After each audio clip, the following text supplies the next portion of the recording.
полюбуйтесь на эту красавицу, пусть ей станет стыдно. Вот где мои яйца моих кур. Линьки. Месяц. А вот из такого приехала я к своим курочкам. И смотрите, сразу вам показываю, где некоторые яйца, которые должны быть в яйцесборниках. А вот они, смотрите. Эта кошка выносит из гнезда. И вот даже она вынесла, но не съела. Еще даже целое яйцо. Ну, а эти все съедены. Это яйца, которые куры несут в подстилку, выносят коты и съедают. Вот где мои яйца моих кур. Через забор вот так вот перелазят и удачно съедают яйца. Это делают коты. Это я видела, как это происходит. Ну и первым делом, когда я делаю обход хозяйства, вот нашла такую кучу яиц. И одно даже целое. Это уже так наелись, что одно даже не смогли скушать.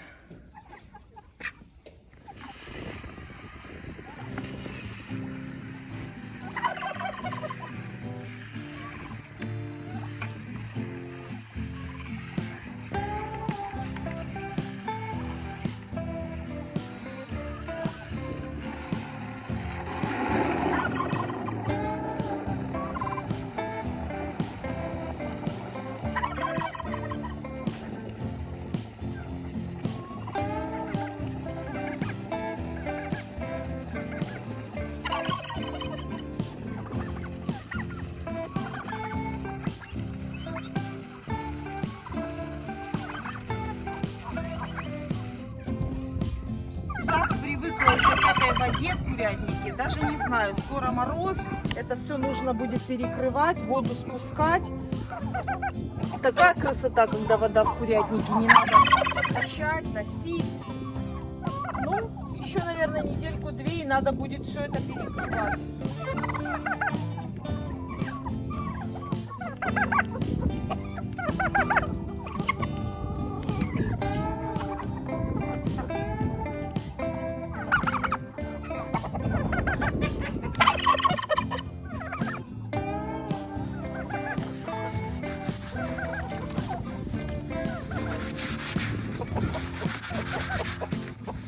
Да, конечно.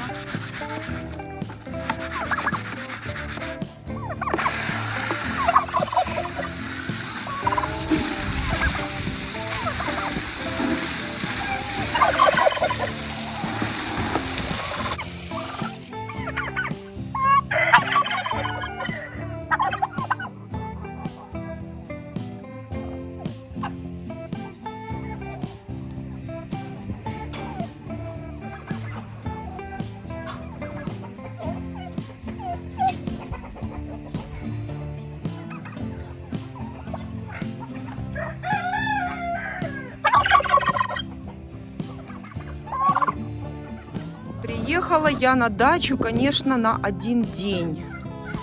Но мне так хочется кур выпустить на траву. Получается, что для того, чтобы их загнать назад в вольер, ну, для этого нужно ночевать, чтобы они сами зашли, их вечером поздно закрыть. Но ради кур сегодня поеду позже, когда потемнеет. Дождусь, чтобы они все зашли. Надеюсь, что они зайдут все, когда потемнеет. Просто очень хочется, чтобы они сегодня погуляли на траве. Ну, надеюсь, что сейчас осень и темнеет очень рано. И думаю, что они все зайдут. И я смогу сегодня все-таки уехать. Вот это бесценно, когда птица кушает зеленую траву. А тем более, что скоро у нас зима. А тем более, что скоро это все закроет снег. И уже траву я нигде не возьму. А будет только сено. Сено я заготовила летом для своих кур. Но зеленая трава это, конечно, гораздо лучше, чем сено. Поэтому, пользуясь случаем, что уже рано темнеет, и надеюсь, что куры все зайдут, и я смогу их закрыть и сегодня же уехать.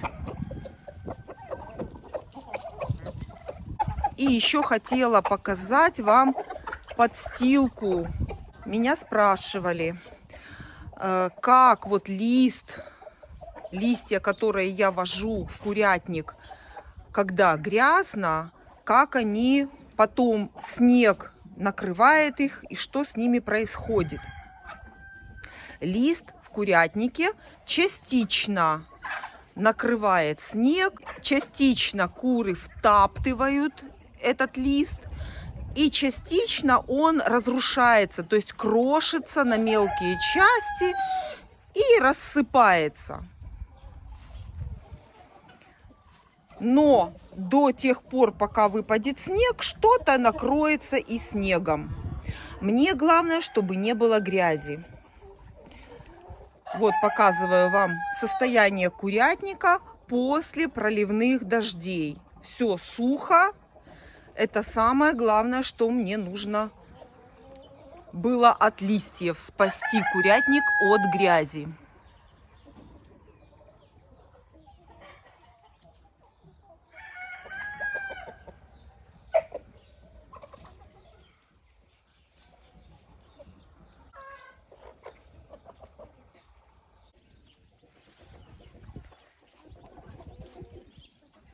Вот индюшка хочет снестись, и она хочет снестись за дверью. Я ее отношу к гнезду, а она ни в какую. Вот здесь, вот сейчас будет яйцо. Смотрите.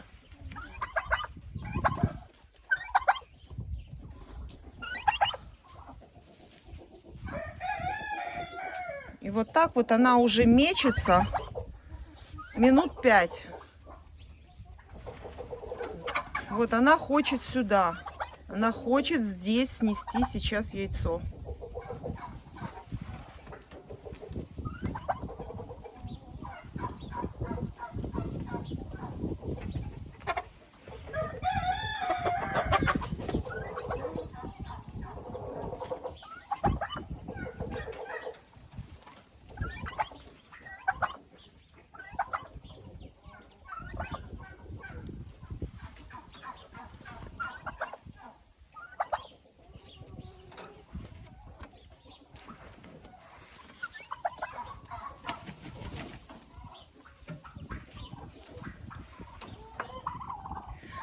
Очень просто и легко сделать что-либо из покупного материала. Зайти в магазин и купить этот материал новый и, естественно, сделать. А вот из такого материала, представляете, как что-то сделать? Смотрите, фанера столетняя. Зимовала на улице, в дровах. Смотрите, какая страшнючая. А вот из вот этого, практически из того, что нужно было выбросить, будет классное гнездо для индюков. Я вам обещала, что я покажу, как оно будет сделано. Это гнездо должно быть большое, потому что индюшка большая. В это гнездо должно поместиться хвост. Было бы проще всего поставить обычный ящик и не париться ни с какими гнездами. Но это было бы хорошо, если рядом находиться со своей птицей, жить рядом. А так как у меня птица находится на удалении, на расстоянии, я приезжаю к ней раз в несколько дней, то с таким ящиком я могу яйца не увидеть, потому что яйца могут начать кушать сама птица, и яйца могут воровать коты. Поэтому обязательно нужно гнездо делать с яйцесборником.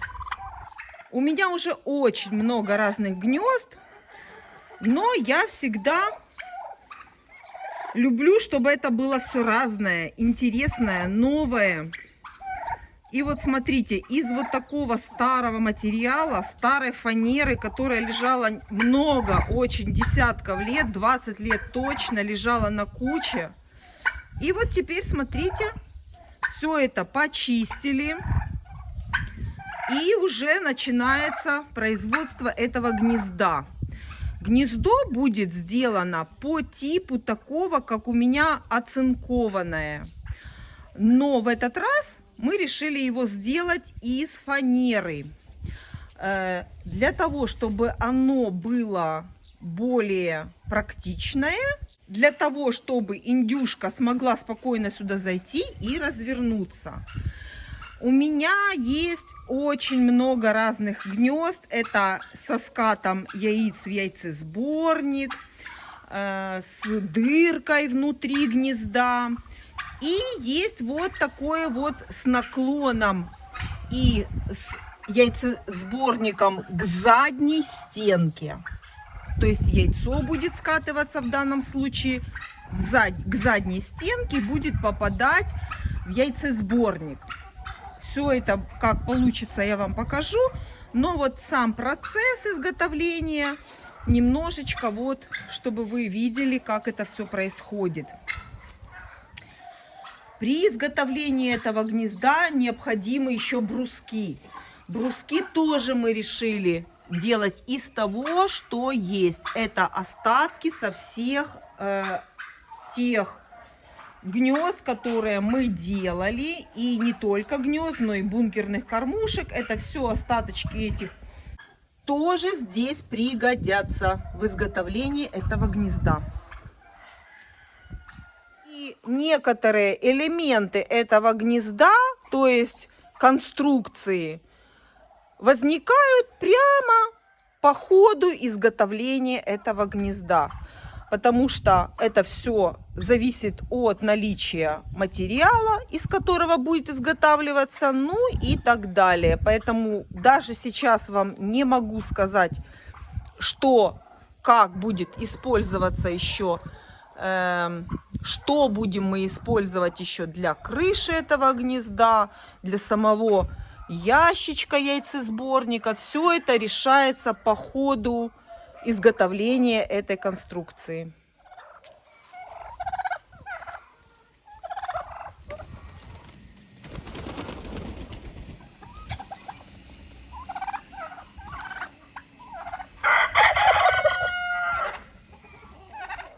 Ну вот и смотрите. Вот то, что я говорила. Вот где все мои индюшиные яйца. И она уперто хотела именно сюда, за дверь. Вот. Все она здесь снесла. Оно удачно упало на песок. И поэтому к моему приезду ни одного яйца больше нигде нет. А в день, когда я приезжаю, вот это яйцо я и могу еще и забрать. Яйцесборник, металлопрофиль, рамка. И внутри это же фанера. Старая, использованная, грязная фанера. Но она почищенная и будет еще служить долго и долго. Углы, смотрите, близко вам покажу, как сделать углы.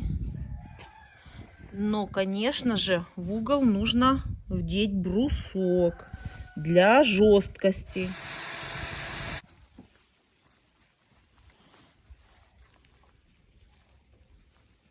Здесь у меня уже пошел перегной. свежего помета с соломой у меня уже закончился. Естественно, я почистила курятник, и все, а грядка большая.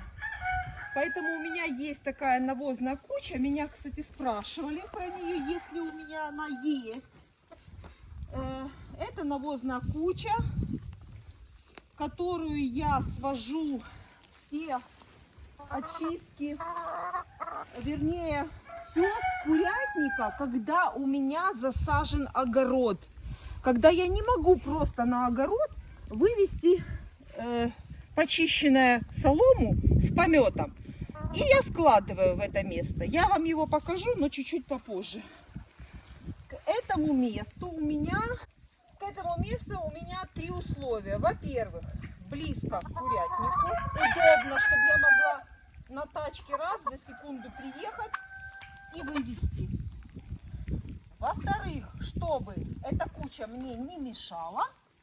Ну и в-третьих, чтобы ее никто не видел. Потому что никакой окантовки, никакой красоты эта куча не представляет собой. Вот. И когда я туда вожу? Когда лето, когда у меня засажен огород. Зимой все с курятника я вожу прямо на грядке в огород. Осенью я использую подстилку. Если не заселяю кур в теплицу, то под перекопку теплицы. Вот. А вот сейчас этот перегной, которому уже 3-4 года. Вот, кстати, люблю, когда куры у меня ходят под перекопку. Личинка майского жука. Вот. Кто первый, тот и молодец. То есть куры собирают личинки майского жука, червячки, все собирают. Это я люблю копать вместе с курочками.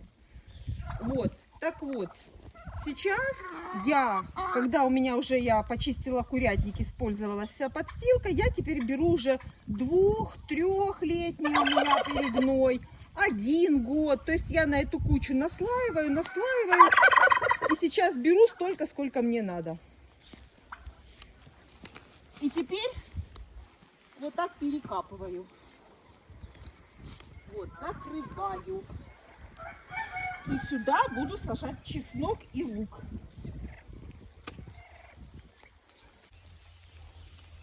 Вот так вот рядом курятник. И рядом у нас вот такая навозная куча. Мне самое главное, чтобы я могла быстренько сюда привезти тачку, высыпать и быстренько ехать за следующей. И поэтому у меня она не имеет никакой окантовки, никакого в виде ящика нет. Самое главное, близость к курятнику и очень быстрая доставка сюда помета с соломой, подстилки. И вот видите, можно увидеть, что здесь наслаивается разные года.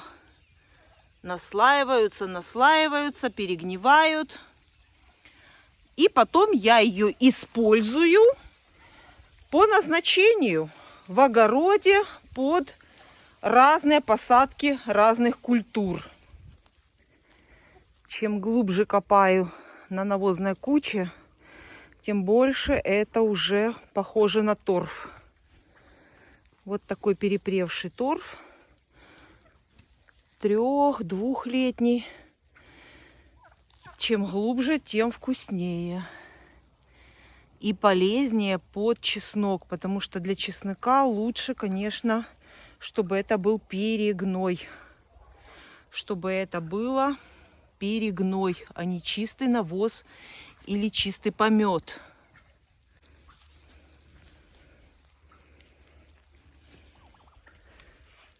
Вот так вот укладываю. И дальше копаю траншею. И у нас получается этот перегной с пометом, он получается снизу земли. Сверху прикрываю землей.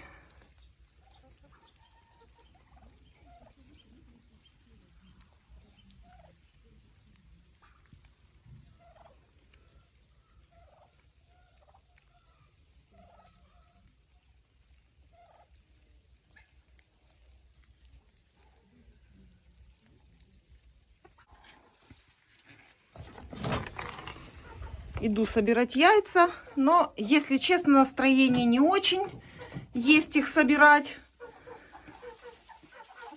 после обнаруженных яиц под вольером. Если честно, то предполагаю, ну и да, точно. Вот я сейчас смотрю, в подстилке яиц нет. Значит, все яйца, которые были в подстилке, естественно, съели мои кошки, мои коты. Поэтому не сильно я надеюсь на большой урожай яиц. Но сейчас с вами вместе будем смотреть.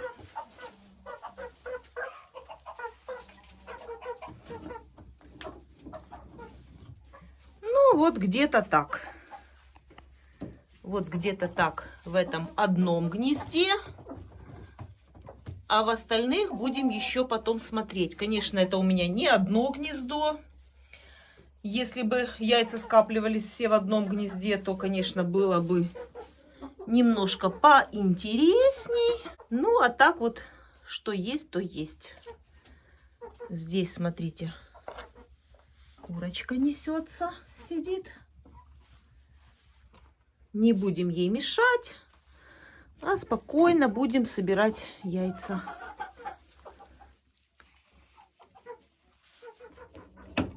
Ничего не поделаешь, конечно, жалко яиц, которые едят мои коты.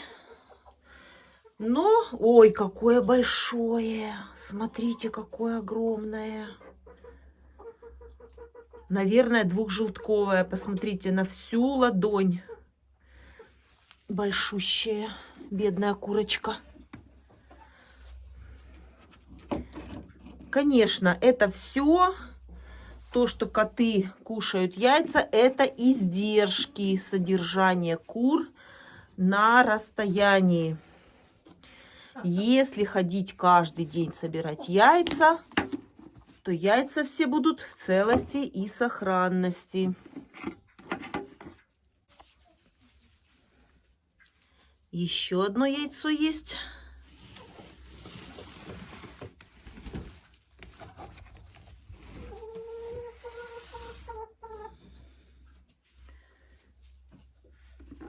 В гнезде это все.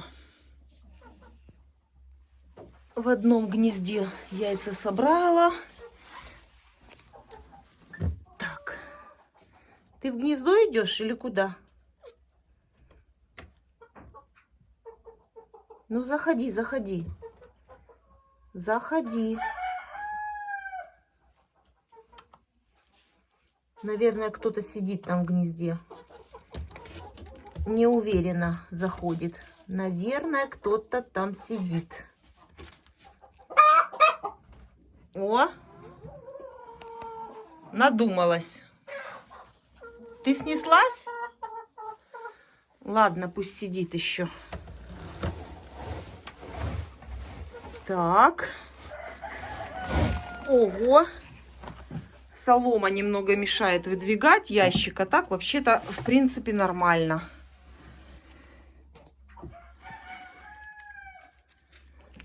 Собираем. Все в наше ведро складываем.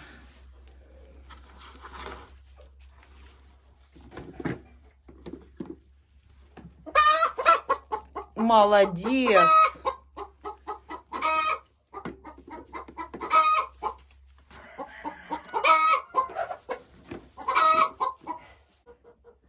Мусор остается. Это значит, в гнездах куры спят. И внутри, смотрите, тоже есть помет. Это тоже в свой приезд я все там убираю. Вот это все нужно сейчас здесь убрать. Все, это гнездо готово. Давайте посмотрим в этом гнезде, что у нас здесь.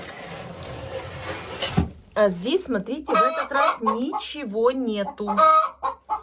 Но убрать здесь тоже нужно, даже несмотря на то, что здесь ничего нету. Все, гнездо чистое. И оставляем его работать на следующий раз.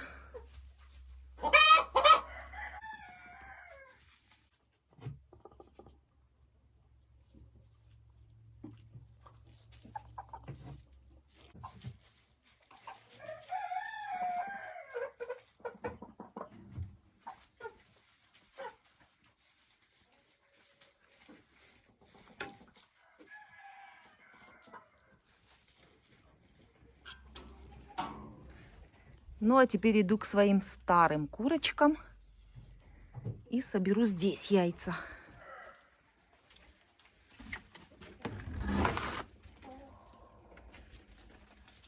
Все сидят в помещении, на улице дождь начался.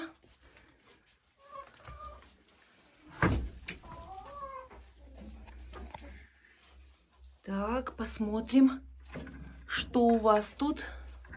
В подстилке яиц нету. Уже съели, если даже были, да?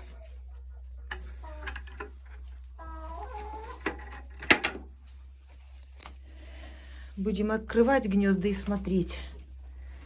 О, немножко больше в этот раз яиц.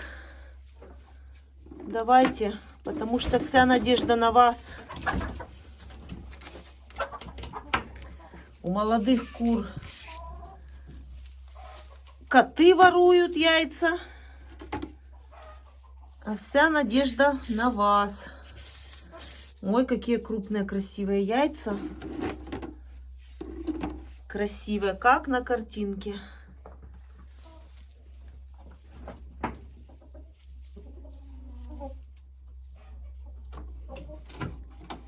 Все, это здесь все. А что у нас в металлическом гнезде? Сейчас посмотрим. Ну, выходи, выходи, я хочу посмотреть, что там с яйцами у нас. И еще в этом гнезде. Сейчас посмотрим. О, смотрите. А здесь у нас уже начала нести помесная курочка, которая несет, смотрите, вот эти голубые яйца. Это курочка помесная с амерауканом. Можно проследить по моим видео, когда она перестала нестись. И вот где-то месяц она отдыхала. И вот вполне можно судить о том, что нормальной курочке вполне достаточно для линьки месяц отдыха. Она, конечно, и до этого неслась практически все лето и всю зиму она неслась. И вот всего лишь месяц она передохнула. Сейчас я вам ее покажу, где она сейчас найду. Она, наверное, на улице. Идемте, покажу вам ее. Эту. Вот она. Это помесная с амерауканом и моей чубатой курочкой. И несет она вот такие вот красивые зелено-голубые яйца. И она очень-очень продуктивная, хорошая несушка.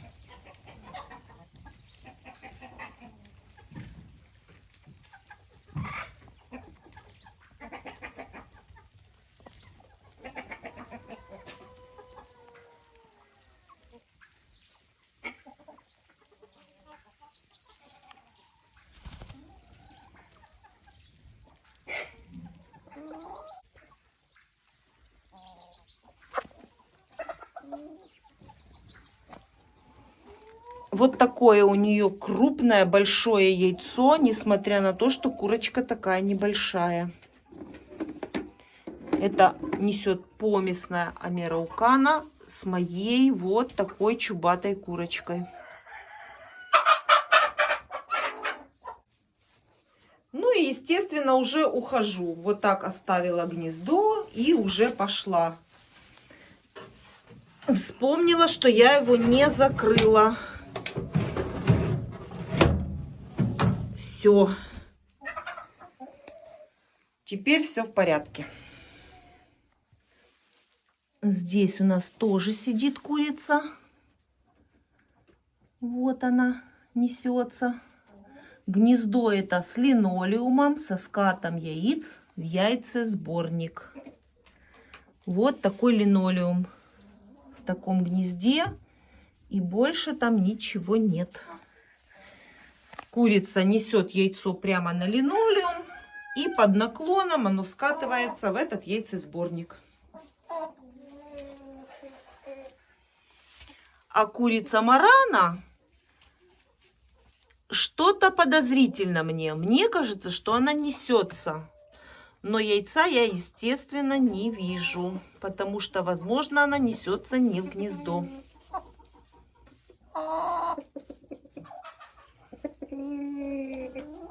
По всем моим признакам эта курица должна нестись. Яркий гребешок и так далее. У нее должно быть яйцо, а яйца нет. Значит, это яйцо кто-то съедает.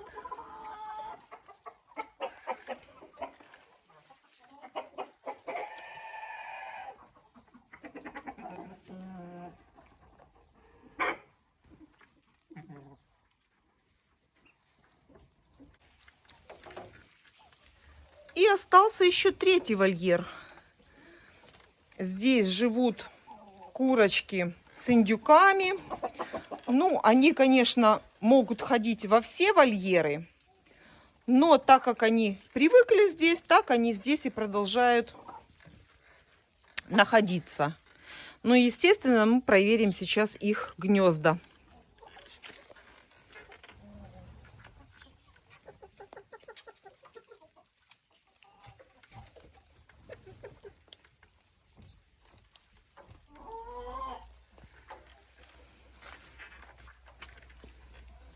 Охрана на входе.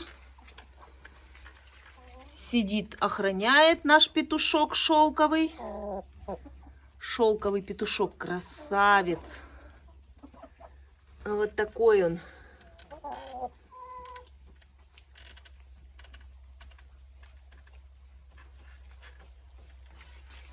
Так, дайте я пройду. Давайте пойдем посмотрим яйца. Давайте.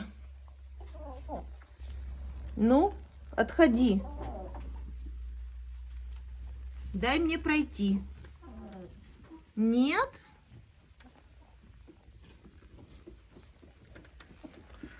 Красавчик. Так, ну и... Ого! Вот это да! Смотрите! Ну, правильно, все, которые несли курочки за пенек. Помните, в прошлый раз за пеньком? А ну-ка, давайте здесь сейчас глянем. Нет, за пеньком ничего нету. Вот они все снесли сюда яйца. Класс! Смотрите, какие. И голубое даже есть. Это, наверное, с первого вольера пришла курочка, снеслась. Вот это класс. Видите, как... Только ящик с соломой поставь, а яйца найдутся. Яйца быстро найдут, куда нести. Главное, ящик.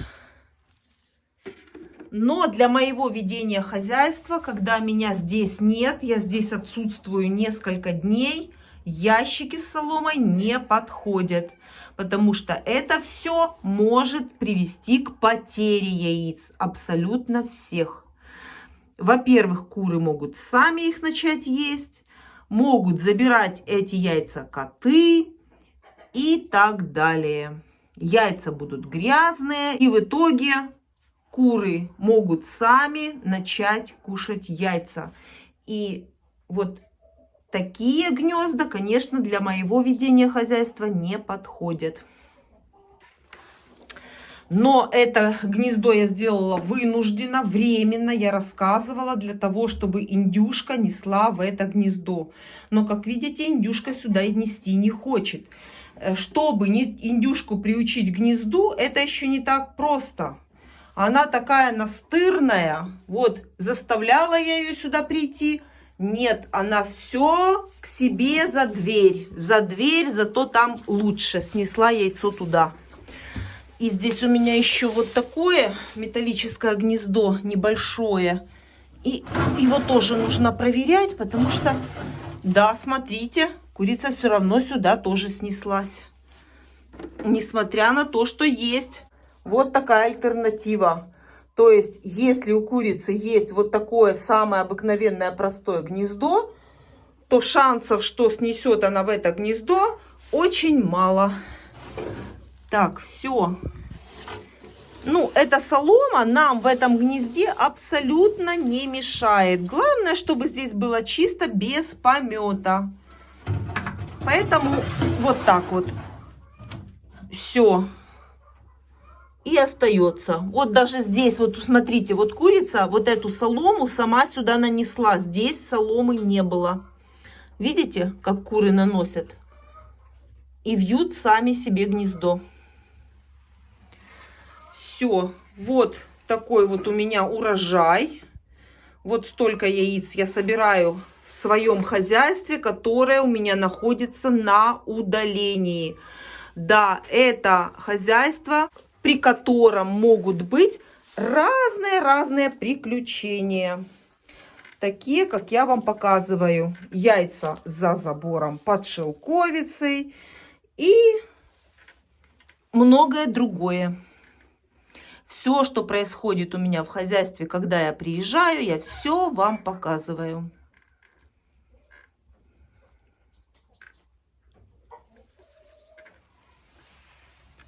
А вот так вот выглядят шелковые куры в сильный ливень, в сильный дождь.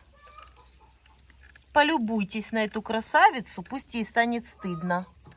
А чего не зайти спрятаться?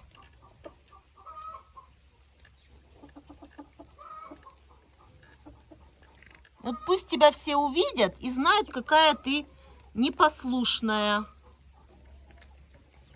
Вот такие могут быть шелковые курочки, которые в дождь ходят на улице, вместо того, чтобы спрятаться в домике. Обычно шелковые куры у меня прячутся под домиком, видите? И вполне они в красивом, хорошем состоянии. Вот. Но у них есть возможность и зайти в помещение домика. А я пришла посмотреть, что у нас с яйцами. А у нас шелковых яиц нету. Тоже все вам показываю, как есть. Нету. Ну, не знаю. Это все предположения мои. Все это издержки содержания кур на расстоянии.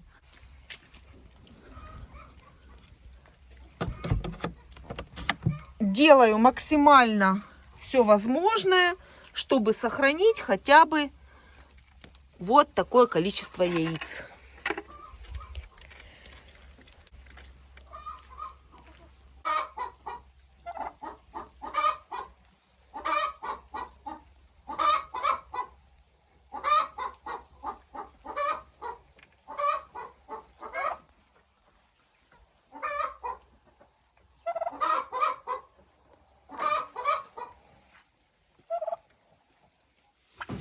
И теперь смотрите, вместо вот этого ящика здесь уже стоит гнездо.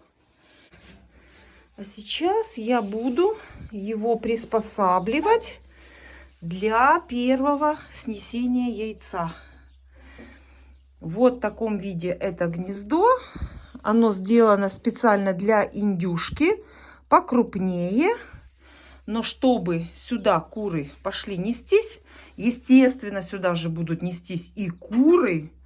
Поэтому нам нужно привлечь их внимание к этому гнезду. А для этого нам нужна будет солома. Всю солому с вот этого гнезда я вот так вот укладываю. О, смотрите, что я обнаружила. Вот это да! Еще одно яйцо. Класс. Зарыли сюда яйцо. Когда собирала, не обнаружила его. Вот. Вот так вот. Складываю всю солому. Вот. И делаю форму гнезда. Вот так. И вот так вот куры сюда начнут нестись. И яйца будут пока что лежать здесь. Меня пока это будет устраивать. А уже когда они сюда научатся нестись, то эту солому я потом уберу. Но и постепенно какое-то яйцо, когда куры будут сюда нестись, они будут гребтись лапами, они здесь будут умащиваться. И какое-никакое яйцо сюда может даже и упасть в эту ямку и скатиться в яйцесборник. Даже такое может быть. Это все вы наблюдали, когда я приучала кур нестись к вот такому гнезду. Это мини-гнездо, то есть это гнездо для курочек. Но оно сделано по такому же принципу, как и вот это огромное большое гнездо. Вот. Все. И даже вот сюда можно положить приманку. Яйцо-приманку. Что я и сделаю. Но мне нужно пойти домой, в дом, и взять ее. И я обязательно сюда ее принесу.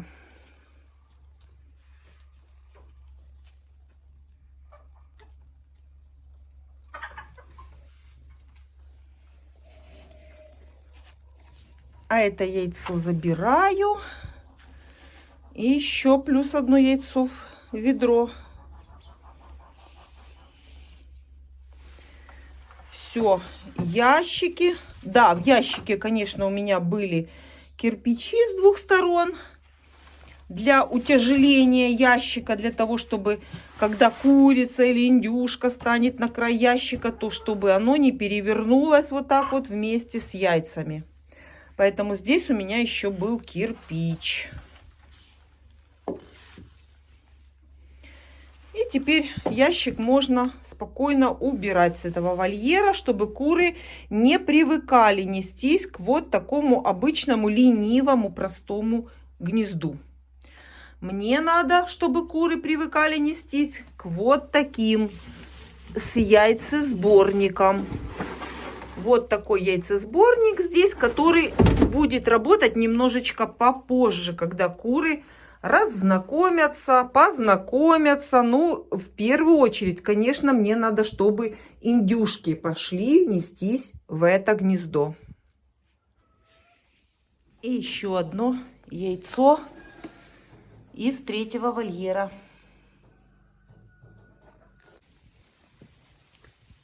Высаживаю чеснок уже, хотя бы то, что уже перекопано, потому что темнеет очень рано и не успеваю. Поэтому вот так всегда готовлю. У меня уже в миске почищенный вот на такие зубки. Видите, какие большие зубки?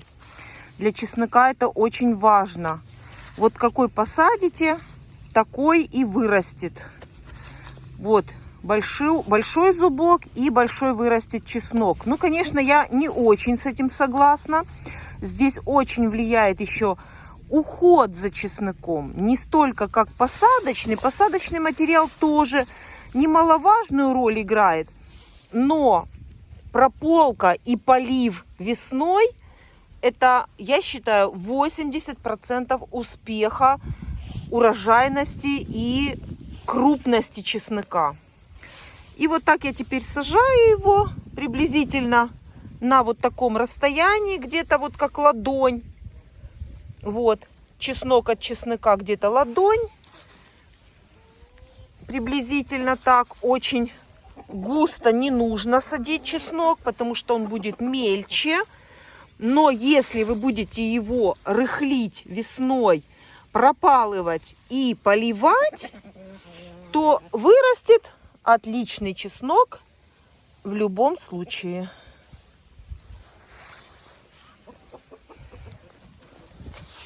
Чеснок я сажу в этом году на подушку под землей, подушка куриного помета с соломой, поэтому никаких удобрений, суперфосфата и других я не вношу под подсадку.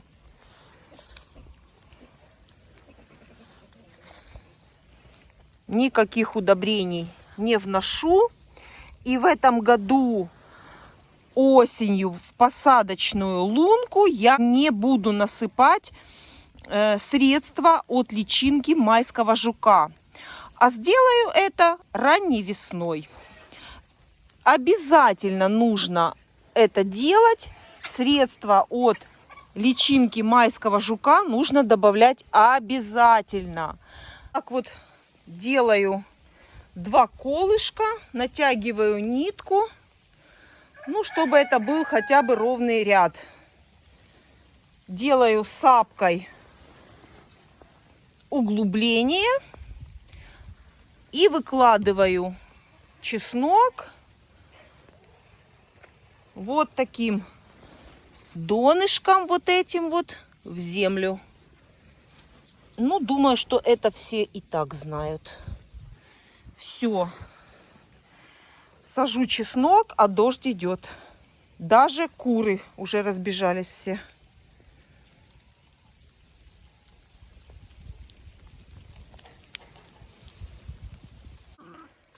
Вы такой фильм ужасов видите впервые. Посадка лука ночью. Все, уже темно. Уже темно. А лук высаживается в темень. Такое вы можете увидеть только в кино. Или у меня. Потому что нам дня мало. Мы приехали только на 1 день. Тот, кто живет рядом с огородом, может выйти спокойно днем каждый день и по рядочку себе не спеша высадить лук. А у нас вот всегда так. И прополки огорода по ночам и вечерам. И в темноту и уезжаем. Идет дождь и садим в дождь. Но рядочки все равно качественные, ровненькие. Вот так вот. Сколько успеем, столько посадим. Если все не успею досадить, и если еще не выпадет снег, то я еще досажу в следующий раз. Ну, а пока то, что мы вскопали вот здесь, вот это все нужно засадить. И, как видите, куры уже ничего не видят, но все равно ходят. Разгребаю. Кстати, кущевку мне выгребли. Я только что ее опять садила. Вот такие мокрые, страшные, но зато с червяками, с добычей. Потому что работы много. Такой посадки лука ночью вам еще никто не показывал.